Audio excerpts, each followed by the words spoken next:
Hey, it's Chris, your favorite video of the month. Calling them like I see them. What shouldn't you buy at retail in April, right? Do you buy retail? Don't buy retail, right? Or at least this video is going to try and convince you not to. And again, full disclaimer, as always, before they yell in the comment section, if you're okay with my criticisms of these games, the best games that are coming to retail this month, you can still get it. No judgment. But just don't FOMO at retail either. Because, you know, that happens. Truth be told. Oh, geez. Latest release. Gotta keep up with the Joneses, right? So, let's go. What do we got on store, on deck this month? First up, you know what? Truth be told, this one's on my radar. Don't have it. Doing much better this month at a do what I say, not what I do sort of thing. Wyrmspan. Wyrmspan. So, how do you feel about things? Wingspan with dragons, right? Engine building tableau system. Truth be told, from what I've heard, if you don't like Wingspan, this one's probably not going to change your mind.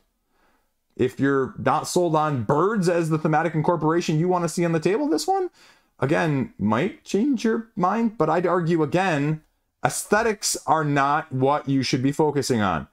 Too many games are bought in too many collections because of aesthetic, pretty version reasons. I see it on crowdfunding all the time. People get swept up in the art. Don't get me wrong, there are some good games with great aesthetic. And a lot of you will make the counter argument that, Chris, as long as I enjoy the aesthetic, the gameplay is second. Nope, not on this channel. Gameplay triumphs over all. I don't care if you have ugly art. I don't care if it's cubes across the board. I just played a wonderfully fantastic Japanese game earlier this month called Acornism. One of my favorite Japanese games, Rumble Nation. Both have the least amount of overwhelming aesthetics that you can imagine, and both knock it out of the park with gameplay. That's what I want. Because again, let's be honest at the same time, it's not like it's going to cost significantly less, but I know if I have, you know, mediocre art and excellent gameplay versus mediocre gameplay and excellent art, which one is staying in my collection? Now, this one is being sort of heralded as the gamer's version of Wingspan, which again is an insult and a gatekeeping comment if I've ever heard one. It's less interaction, though. There's going to be a little bit of solo multiplayer. It removes some of the randomness and the personal goal cards in order to increase your board location presence before your dragons can be played. The tricky part is, can you make Wingspan more complex, give it slightly less interaction and slightly less explosive combo, and still make it work, right? That's the dilemma in a game like this, is sometimes simplicity is the beauty of it as a whole. And when you start to add those layers, is it going to be as wide-ranging and wide appealing? You know what? For you or me, maybe. But the general populace and the general public, no.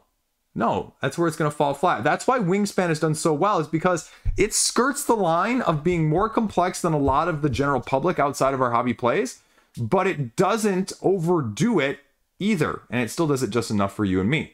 So again, it's an expensive Stonemaier game with a deluxeified sort of upgrade aesthetic to go along with it. How does that make you feel? Are you willing to put your money where your mouth is from that standpoint? The second biggest name up this month is Heat Pedal to the Metal's Heavy Rain expansion. So do you like the original? Do you like this style of racing with more randomness and card-driven gameplay and not as complete control as you may want out of the other racing games or Flamme Rouge or whatever it may be, right? Flamme Rouge, whatever pronunciation, right? I'm going to screw it up at the beginning and get it out of the way. But this is going to give you more of it. Do you even have the base game? Right? Have you been able to get your hands on it? Because it's been perpetually, well, excuse the dad pun, hot since its release. Again, very divisive. A lot of people love it, but the people who just don't like it. And so I would argue that having more of the same thing with this expansion isn't going to change your mind. Expansions often do not break or make games. They are basically fillers for people that love the base game in the first place and want more of it. Too much more of it, as most expansions will go. They play more on the completionist side of things than anything else. Now, again, retail, we see less of that than crowdfunding, truth be told. But that's sort of what this one is. You get wet conditions, you get a variant cooldown, and you get new maps for Japan and Mexico. Are any of those make it or break it? You get player extras to take it up to 7. Said no one ever that I've ever played with wanting to play a game like this up to 7 people, right? Again, great. New upgrades, submerged track sections, more sponsorships, heat stress, and event cards. Again, so you're getting some of the good stuff, but it almost is like, again, Cascadia Landmarks, where you're cramming in a bunch of stuff to make it seem like the price is worth it. But wouldn't you be happier with 2 smaller box retail expansions? One with sort of the extra stuff to get it up to the player count, one with a little bit more of the essential gameplay stuff.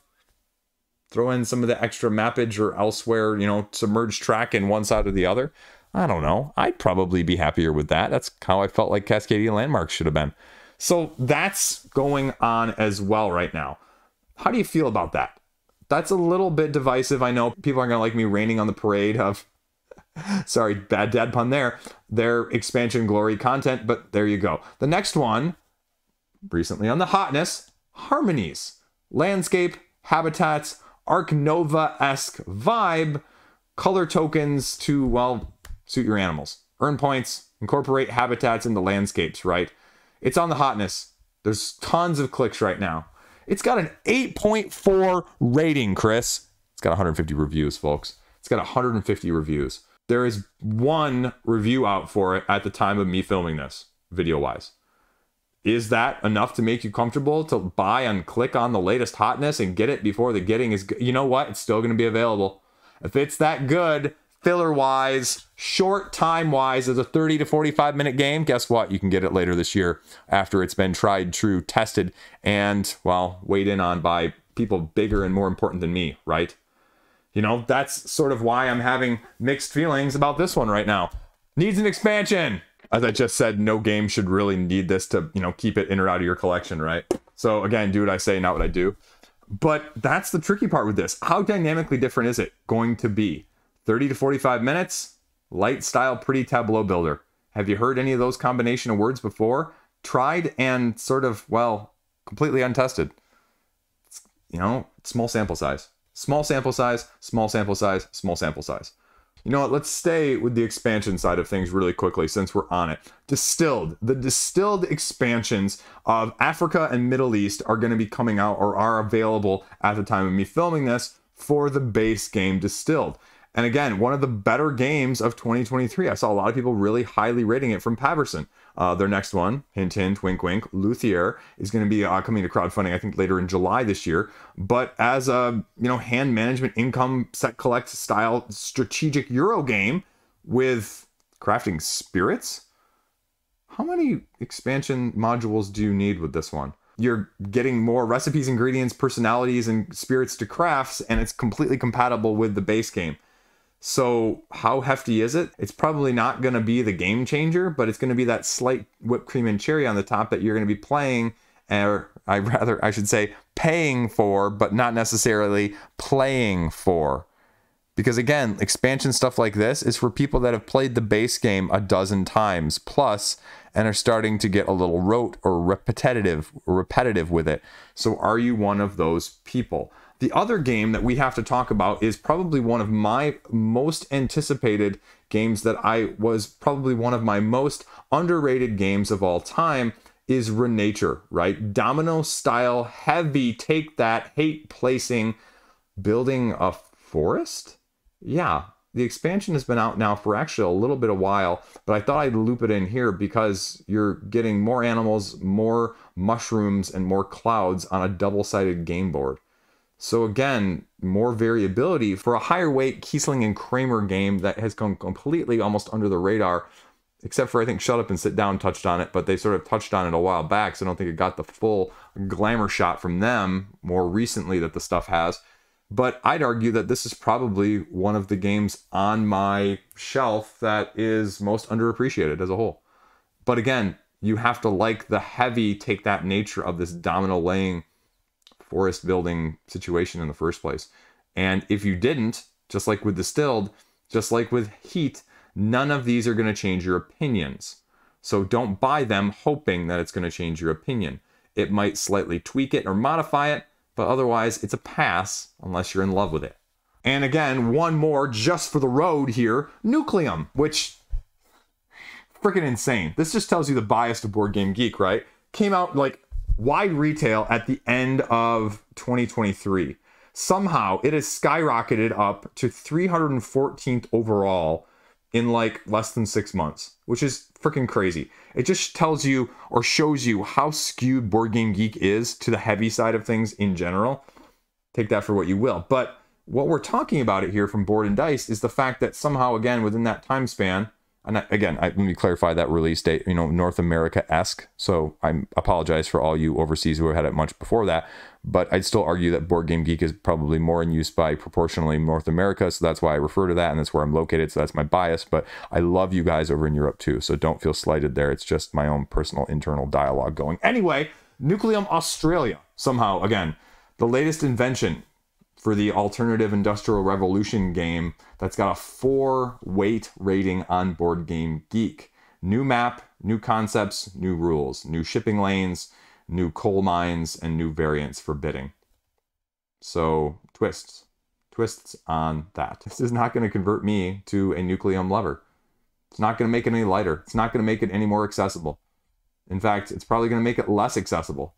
But if you've played this, you know, 18 to 20 times in the last 6 months and you're in North America, go for it.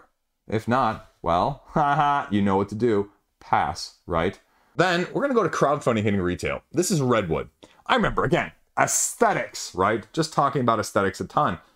This was one of the prettiest games from Sit Down that I have seen on crowdfunding in the last couple of years, right? You are a photographer taking pictures of North American landscapes. We're just talking about North America. Wow, look at that. Fancy. I actually segued halfway decently there. Movement estimations, angle of view, taking pictures to compose panoramas, right? This was aesthetically, gameplay-wise, well, reviews are sort of mixed right now, 7.2. Good overall, 300 people out there, but has it lived up to the aesthetic hype? Well, I would argue with those 300 ratings, probably not at this point.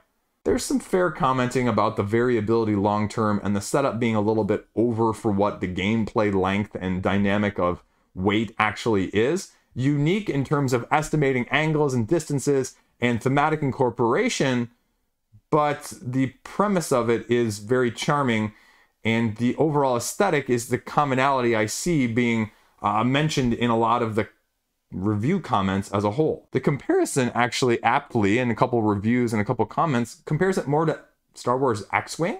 Huh?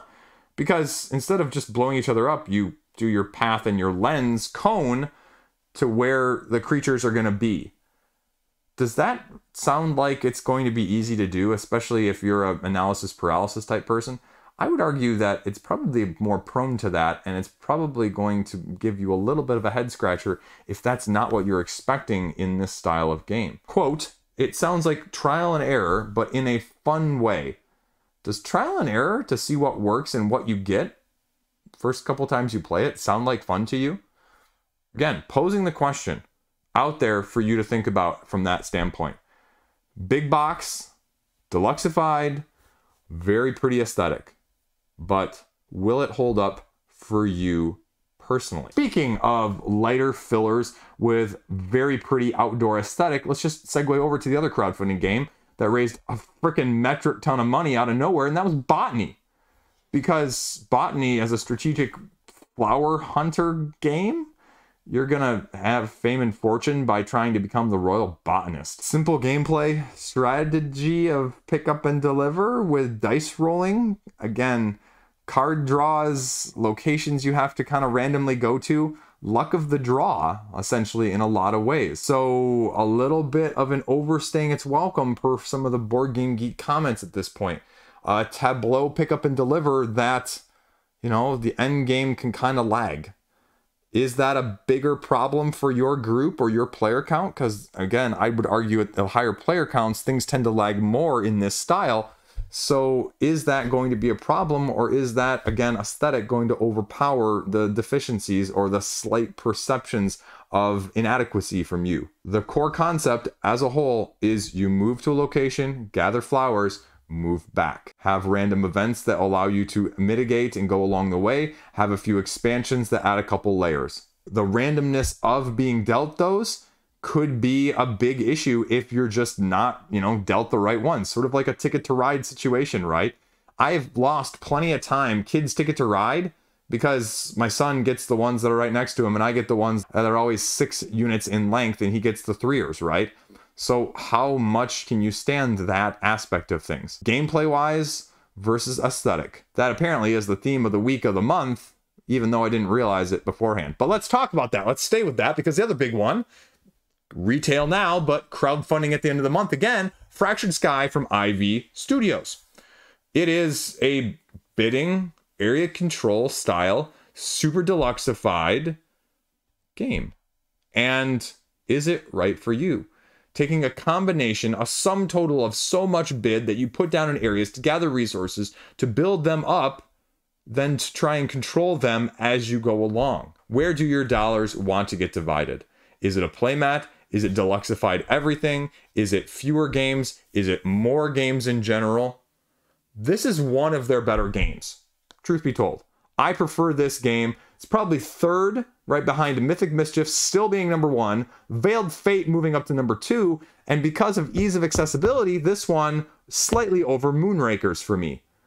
Because, let's be also honest here, they do a good job at giving you diversity in terms of all of those mechanics of those 4 games as a whole. But because this is also going to be best at the 3, 4, potentially even 5 player counts because of the bidding dynamics that are going on from a blind standpoint, and having enough, forces on the map so that it doesn't become a 2-on-1 king-making situation and pile on from that sense, do you have the play group to get this to the table? I'll have a review, again, of the full copy out before the end of the month, talking about my thoughts more in depth, but is it going to change your mind if my original conversation of it last year wasn't your ilk? And again, I'd say no. There's going to be more content. What is that going to look like? Because again, more content, not going to change your mind. Fantastic game, but not for you. That's what you have to look at. Well, what else really, really big shouldn't you back? Because it just came to retail as well this month. Well, 2.0, Tainted Grail, Kings of Ruin. Interestingly enough, 9.0 rating on Board Game Geek. Chris, this is going to be the best Awakened Realms game ever. 180 ratings. Interestingly enough, 233 comments. You don't often see where the number of comments outranks the number of ratings, but it gives an interesting dichotomy so far.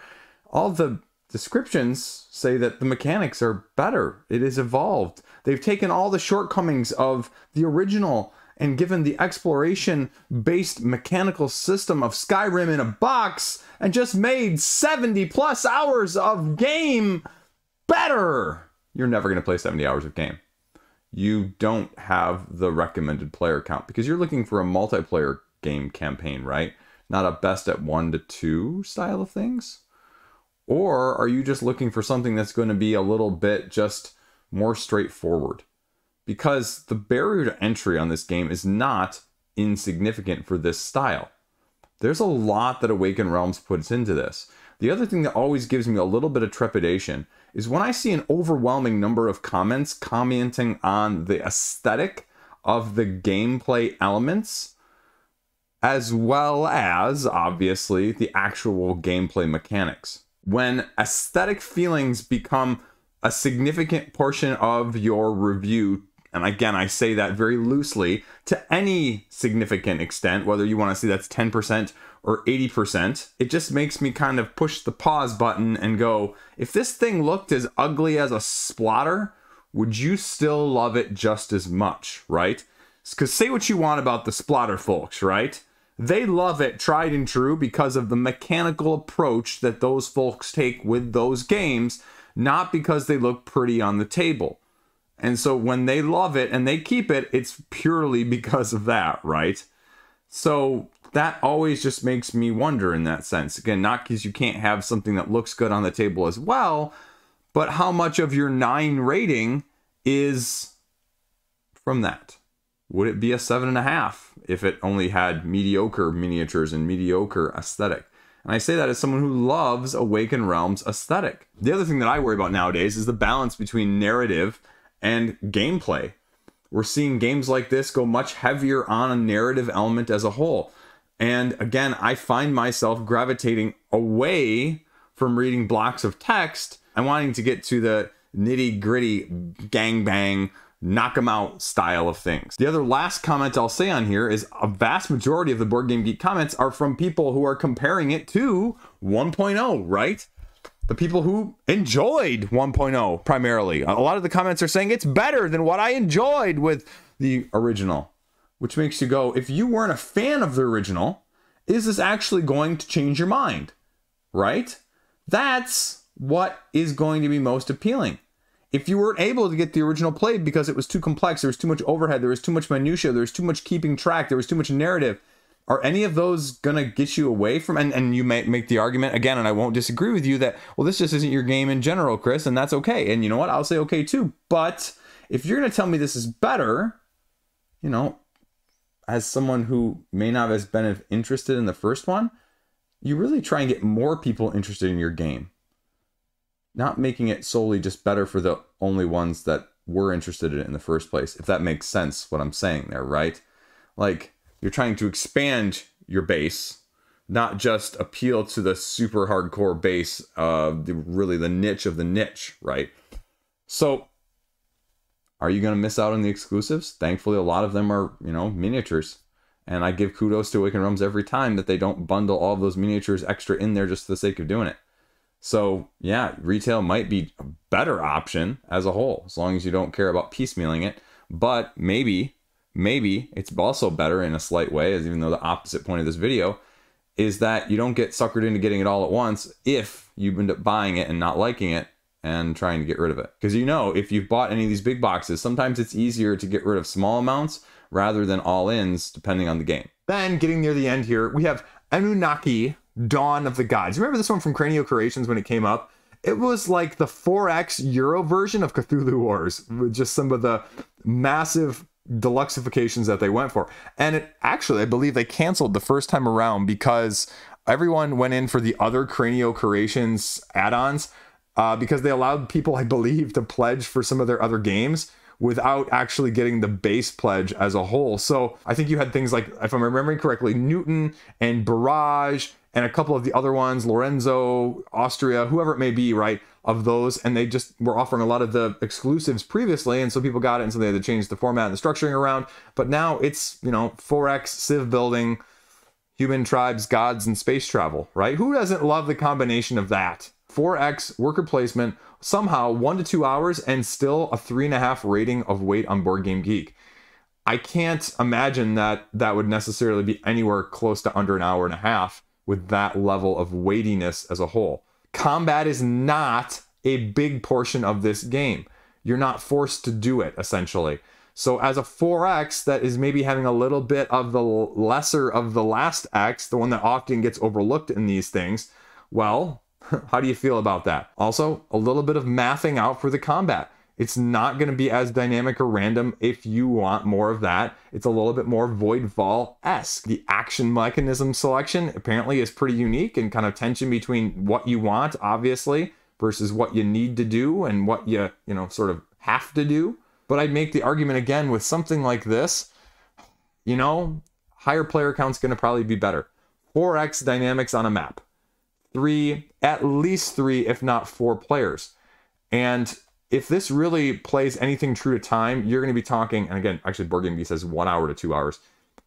You know, you're going to be talking 2+ hours probably the first couple games at a 4-player count with action selections that are slightly heavier with some AP induction. So does that sound like a good time for you? And how does this comparatively look to other 4Xs that are set sort of fantasy space-esque as well?